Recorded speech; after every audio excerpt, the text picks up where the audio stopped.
You know, I've gotten a great deal of pleasure throughout my life in reading and trying to enlighten myself to better understand the world that we live in today, the world as it used to be, and then to oftentimes use history as a guide to what may be. I'm Roy Arthur, and once again, this is my unbelievable reality. Make sure you check out Roy Arthur P on Instagram if you get a minute. This podcast, this episode is where I left off. I haven't made a podcast in several months, and to be honest with you, there's been so much going on. It's like my heart's not been in it, and I've been, I think, like a lot of other people, confused and overwhelmed, and just constantly wondering what's next. That's not a good place to be in, and history teaches that. But today, as we're involved in a war now, an undeclared war, not only an undeclared war, but an uninitiated war, i.e. Iran didn't do anything specifically to us. It wasn't a Pearl Harbor moment, so to speak, that, or it wasn't a 9/11 moment, so to speak, that forced our hand and made us decide we have to go to war with Iran. That's not what happened at all. But I've been trying to look at our situation here through the lens of history to try to see, how did we get here in the first place? That's a series of podcasts that I am bound and determined to do, and I'm starting today. That's why I've come back. First of all, we don't really teach American history per se in K through 12. K through 12 is a vanilla version, a sanitized version of American history, specifically through the eyes of the white population. We don't include any minorities whatsoever in our national narrative. If anything, we only include minorities, indigenous people, blacks, Hispanics, etc. as the conquered or the enslaved. They're like footnotes in the history of the white population of the United States. But that isn't the real history of the United States, or North America as a whole for that matter, or South America as well. The history's a lot murkier, it's a lot deeper, and it lasts a lot longer. But for our purposes, I'm going to just try to focus on my understanding and knowledge of what I like to call real American history. Because right now in 2026, we are kind of suffering from the same situations that have always existed in this country. Beginning with our mythology around the American Revolution, the causes, who actually came out benefiting from the American Revolution, the sanitized version of our Civil War, etc. But suffice it to say that if you go back to 1491, when Columbus first landed in, I guess it would now be called the Dominican Republic, or Haiti, and I could be wrong on that. I always get the Caribbean islands mixed up. But he splashes ashore in the Caribbeans in 1491, and from that moment, imperialism is the rule of the day. Now, a lot of people get confused about who was in the United States first. Our national mythology is all about the Pilgrims, the Mayflower, Plymouth Rock, etc. That's pretty much bullshit. The first group of colonizers, they were colonizers. It was an imperial action from the white aristocracy in Europe, England, joined by Amsterdam, the Dutch, the Spanish, the French, etc. The original history of the United States isn't the one we've been told. First of all, I'm doing this podcast from Santa Fe. Santa Fe is the second oldest continuous community in the United States of America, only surpassed by St. Augustine, Florida. St. Augustine was founded in 1609, and Santa Fe was founded in 1611 by the Spaniards. Remember that fact. The Spaniards were the first to establish communities that lasted in the United States, what we now know as the United States of America. But the national narrative is around how the Pilgrims first arrived here because they were suffering from religious persecution. Yes, there was a group of Pilgrims that did come here for religious reasons, and throughout the history of the United States, that has been the case over and over again. But the original purpose of white settlements and civilization in the United States was for colonization. It was for resources. It was for land. It was for money. Much like the Dutch East India Africa Company, that's what the United States was. The idea that the United States was founded by a bunch of religious fanatics, irony of irony, because it seems to be happening again here in 2026, another group of religious fanatics, is complete bullshit. Okay, that's not how it was. This land was stolen from the very beginning. From the very beginning.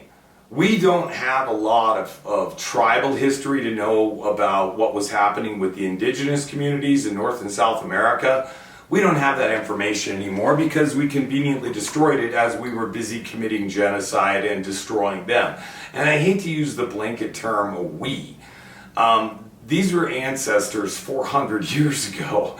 500 years ago in some circumstances. Their perception of the world was radically different, and we need to understand that. It doesn't make their morality any better or any more palatable, but we need to understand it was a different time. The 1400s, the 1500s, the 1600s, the 1700s, the 1800s. These were all centuries of conquest, centuries of colonialism, centuries of expansion, power struggles in Europe, specifically to be the richest, wealthiest, most powerful nations in the world. Kind of sounds familiar to today because it seems like that race never ended.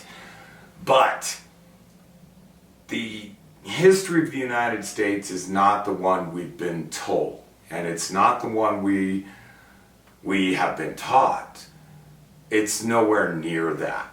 I believe mandatory reading for every student in the United States should include A People's History of the United States by Howard Zinn. Howard followed this up with another incredible book called The 21st Century. You should read that too. This is an unvarnished look. And this book was so dangerous when this was first printed. This book is 50 years old.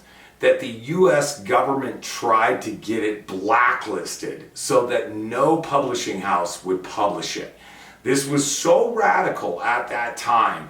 The US government was afraid of this book.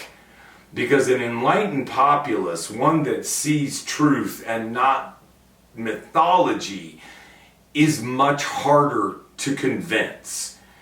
And convincing is controlling. That's really what it comes down to. Sidebar.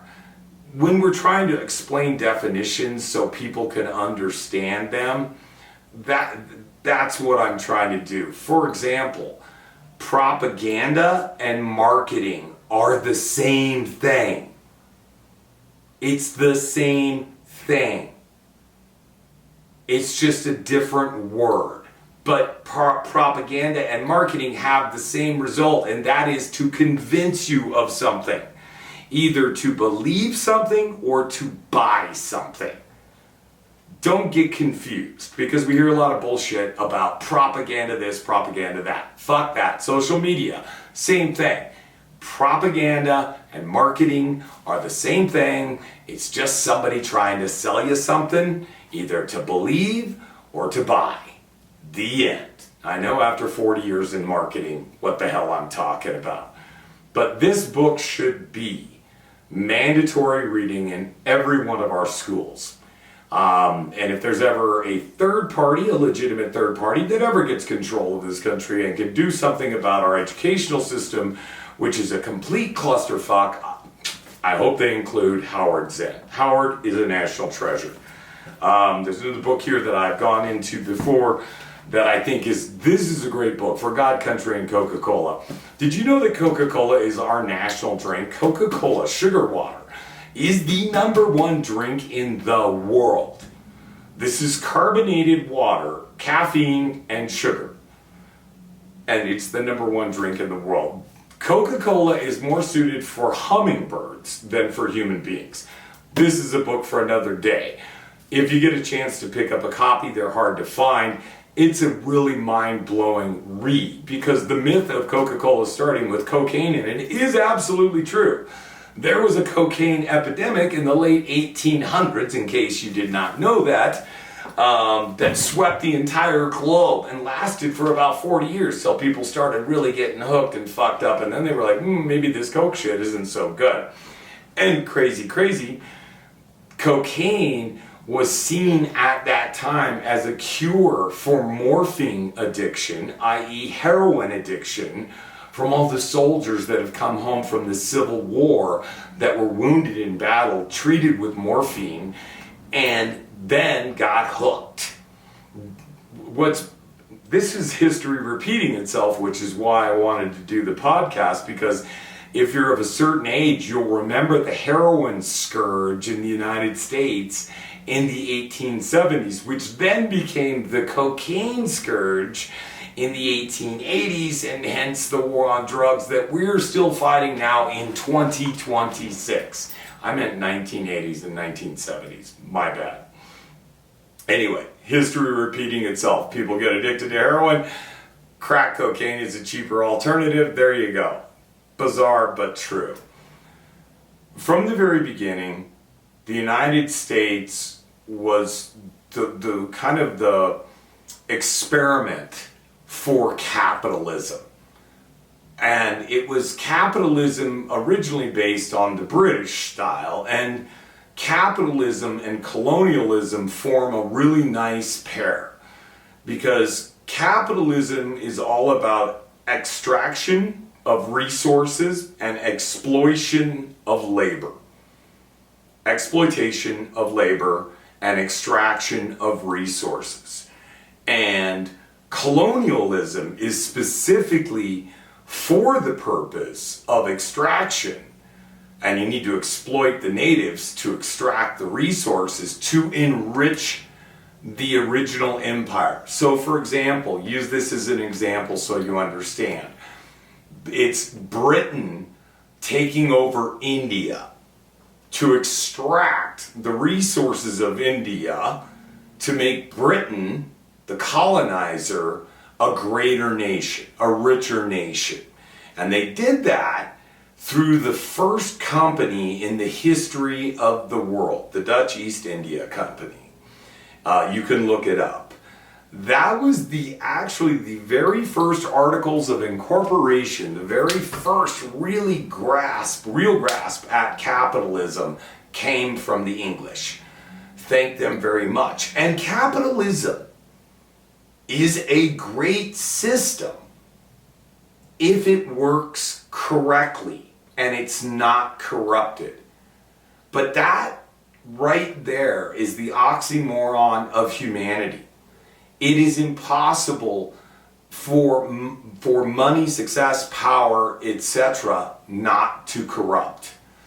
Marcus Aurelius, absolute power corrupts absolutely. 100% correct. So, colonialism, the founding of the United States of America, was purely to extract resources. Another myth of the early founding, the early 1600s in particular, of the United States of America, was that it was the wealthy from Britain that were coming to the United States and setting up these plantations, etc., etc. That is bullshit. That is complete bullshit. 2 out of every 3 people that came to the United States for the first 100 years died within 12 months. So there was not a single member of the nobility that was willing to set foot on the American continent. It was considered a death sentence to be sent to the Americas. So instead, they sent serfs, slaves, indentured servants, etc. It got so bad in the mid-1600s, around 1630, that they started passing laws in England where if you were convicted of theft, for instance, just stealing a pint of beer, and say, for instance, that's all, just a pint of beer, your choice was 10 years in the Tower or get on a boat and go to America and pay off your fine through a noble or an aristocrat as coverage for you in exchange for your sentence. The majority of the people that came to the United States for the first 100 years were convicts, criminals, and indentured servants, and lower society people. Period. The end. Because no one else wanted to put foot on this continent. There was Indians, there was malaria, there was cholera, there was typhus. Pick a disease, measles. Pick a disease, it was here. No one wanted to come here. But it was fertile and rich. And after the original whites from Spain and from England hit the colonies, the spread of disease eliminated before a single shot was ever fired in war against the indigenous people.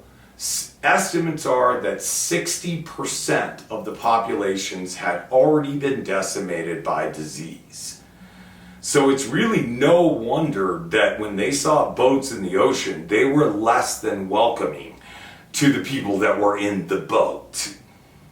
And that's something that we should get clear as well. The myth of Thanksgiving, the real truth of Thanksgiving was that a feast was called by the English settlers to lure the chiefs of the native tribes in New York to dinner, after which they murdered them.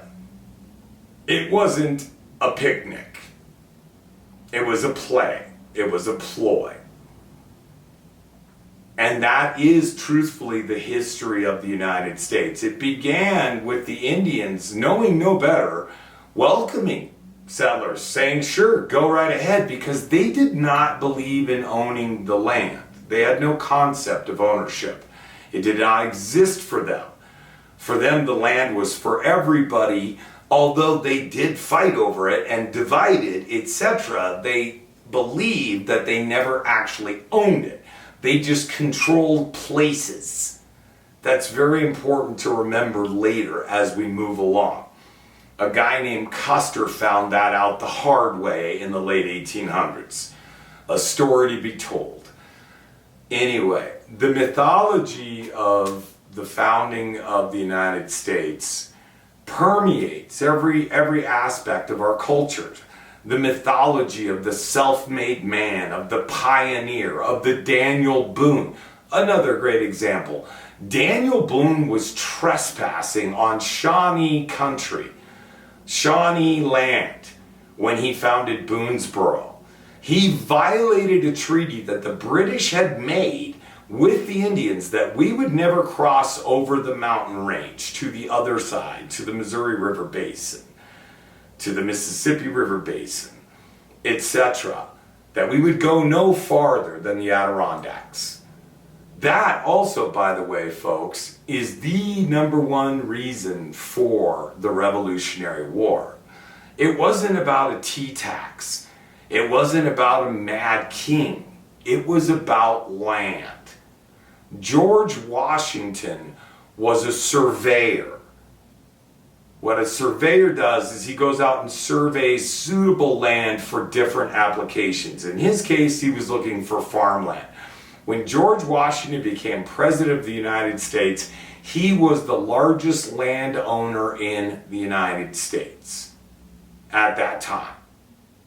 And he'd already filed claims on land that he had to wait for the Revolutionary War to end for him to go and claim that land, which made him at one time the most richest man in America. That's a story nobody's ever heard. George Washington was a land speculator and a gambler who also happened to be a pretty good soldier, ultimately. But it wasn't about, I cannot tell a lie, he was not deified, etc. He was a capitalist. And the thing that really set off the wealthy in the United States that started the Revolutionary War was not a tea tax. They used that to raise the rabble, i.e. normal people like you and me. That was a myth. The real truth was they wanted the land and they despised the treaty that the British had made with the Indians. And they also despised the French for owning their chunk of land, which ultimately became the Louisiana Purchase, done by Thomas Jefferson with Napoleon for land that the French had never occupied, yet they claimed that we bought for $10 million and it tripled the size of the country overnight. That's another beautiful story. But if we go back to the beginning, what the original colonizers brought with them was plague, disease, and desolation. They had no clue as to how to live in this environment. They had no idea what they were doing. And so the vast majority of the first settlers that came to the United States just simply died. And the ones that hung on were hardy souls, obviously, and they managed to begin to colonize the first 13 colonies in the United States, which ultimately became the first 13 states. Another myth of our national origin. There are estimates that there were between 10 and 30 million indigenous people inhabiting North America. I'm not including South America. Inhabiting North America in 1491 when Columbus first set foot in the Caribbean. Sit with that number. 10 to 30 million people. The English were amazed at the park-like setting on the East Coast, the spacing between the trees and the openness. They talked about the verdant lands and the towering oaks. Little did they realize that that was all because the indigenous peoples had been burning and clear-cutting the East Coast for millennia. And so it looked like a park to them. They didn't realize that that park was actually created that way because that's where the Indians grew wild game. See, they knew how to interact with the world as they inhabited it. So they made space for animals because they wanted to eat them, and for farmland because they wanted to grow the three sisters, squash, beans, and corn. The three sisters. Another fragment of history. But original estimates are between 10 and 30 million inhabitants of North America at the time of the first colonization. Within 100 years of that colonization, 80% of the indigenous populations were gone. The majority of which simply to disease. So the United States wasn't started because a bunch of Quakers got kicked out of England. They didn't. They actually got kicked out of Amsterdam. But Amsterdam, then England. They were too radical even for the English, so then they skipped. But originally it was conquest, period, the end, and purely to enrich the empire. In that process, they began what is still, I believe, to this day, the greatest genocide in the history of man, responsible or not. What kind of relativity does that have to do with American history in 2026? Well, our colonial footprint now stretches across the world. And we are reluctant to let go of it. But we are an empire in decline, just as the Dutch declined, the Spanish declined, the British declined, the Norse declined. Every empire before the American empire has collapsed. They've all collapsed, they're all gone. I believe we're at the last stages of the American empire, and understanding our history is how we can understand how we got here, and maybe we can find some solutions for what the U.S. is going to look like after the empire falls. As always, I'm Roy Arthur. This is My Unbelievable Reality. If you don't like what I have to say, please don't fucking watch. If you do, come on. Subscribe, support, check me out, Roy Arthur P on Instagram, also TikTok, Spotify, and Patreon. Don't forget to check out YouTube Shorts. I've got a bunch of work on there as well. We'll talk soon.